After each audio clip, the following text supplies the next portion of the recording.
అండి ఫ్రెండ్స్, అయిపోయింది. లాస్ట్కి వచ్చింది ఇంకా అయినా ఇంకంతే అయిపోయినట్టేనండి. సేమ్ మన కర్రీ లాగే ఉంటుంది, కారం ఒకటే ఉండదు, చాలా టేస్టీగా ఉంటుంది. లాస్ట్లో కొత్తిమీర కొంచెం ముందే వేసాను. హాయ్ ఫ్రెండ్స్, ఎలాగున్నారు? బాగున్నారా? నేను మీ లక్ష్మీ సంతోష్. ఎలాగున్నారు? అందరూ బాగుండాలి, అందులో నేను ఉండాలి. ఇవాళ ఏమి వండుకుంటున్నాం రండి చూద్దాం. అరబీ వాళ్ళ వంట ఇది. చికెను, కాయగూరలు అంతే, అన్నీ మాట కలగలుపులు మాట అన్నీ. టమాటా, ఉల్లిపాయ, కరివేపాకు, కొత్తిమీర, అల్లం వెల్లుల్లిపాయ పేస్ట్, మసాలా మొత్తం ఇవన్నీ. ముందుగా అదే గ్యాస్ వెలిగించుకొని పెట్టుకొని, ఏమీ లేదండి, అది మనకైతే కూర అంటాము, అది సలోన అంటారు మాట. అది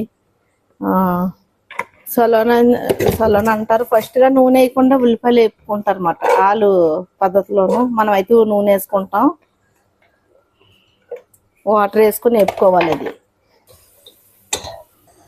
ఇదిగోనండి, ఇలా కొంచెం కొంచెం వాటర్ వేసుకొని గోల్డ్ కలర్ వచ్చిన వరకు ఉల్లిపాయలు ఎలాగ వేపుకుంటే సరిపోతుంది.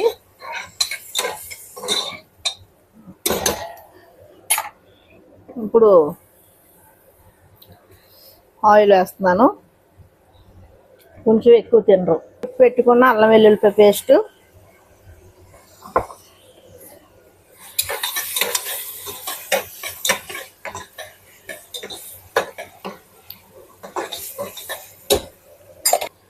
ఇగో అల్లం వెల్లుల్లిపాయ పేస్ట్ వేసానండి. కొంచెం పచ్చివాసన పోగానే చికెన్ వేయాలి. అంటే వీళ్ళు వంట ఎలాగుంటుంది అనేసి, మనది వేరే వీళ్ళది వేరే కదా, అరబీ వాళ్ళది వేరే, మన వంట వేరేగా ఉంటుంది. చికెన్ పులుసులోనైతే మరి మొత్తం అన్నీ వేసుకుని వండుకుంటారు, కాయగూరలు అవన్నీ. ఆల్ ఐటమ్ అంటే ఏమేమి ఉన్నాయి, క్యారెట్, వంకాయ, బంగాళదుంప, బెండకాయ, టమోటా ఇంకా వేస్తారు. నేను తగ్గించానండి, ఇంకా అవే బాగుంటుంది, చాలా బాగుంటుంది. కొంచెం వేగిన తర్వాత కాయగూరలు వేస్తాను. ఆల్రెడీ వేగింది కదండి, కొంచెం మసాలాలో చూడండి చక్కగా వచ్చింది. ఇప్పుడు దీన్ని ఇవి వేసుకోవాలి, కాయగూరలు వేసుకోవాలి. అంటే ఏం గల్ఫ్లో పని చేసుకోవడం తెలియదు కదండి కొంతమందికి, అది చెప్తుంది అనమాట. అది అందరికీ తెలుసు అనుకో, కొత్తగా వచ్చిన వాళ్ళకి తెలియదు కదా గల్ఫ్లోను, వాళ్ళ కోసం ఇది. ఇదిగోనండి, కొంచెంసేపు మూత పెట్టుకొని మగ్గించాలి. కొంచెం మగ్గితే ఆ మసాలా అది పట్టి కొంచెం రుచిగా టేస్ట్గా ఉంటుంది కూర. మగ్గింది కదా చూడండి, తీసాను, బాగా వచ్చింది. మగ్గింది కదండి, చక్కగా వచ్చింది మాట. ఇలాగా దీంట్లో ఇగో టమాటా, అదే ఉప్పు, సాల్ట్, ధనియాల పౌడరు, జీలకర్ర పౌడరు, వాళ్ళ మసాలా అండి, అది వేస్తున్నాను. కారం తినరు కదా మనకులాగా.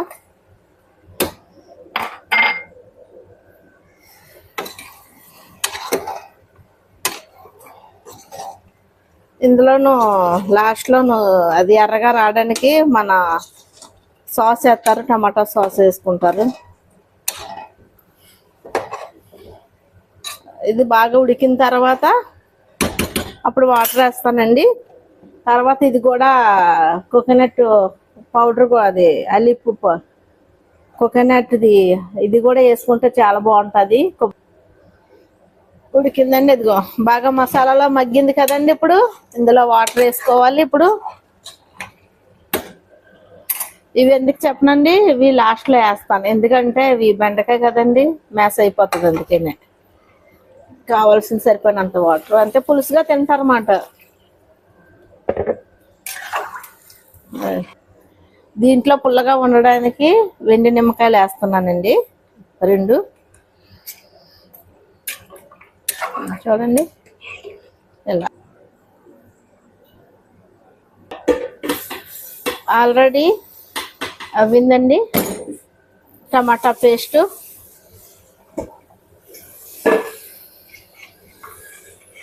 బెండకాయ, కొత్తిమీర, కరివేపాకు, ఇవన్నీ బాగుంటుంది అన్నమాట, వాసన మంచిగా వస్తుంది.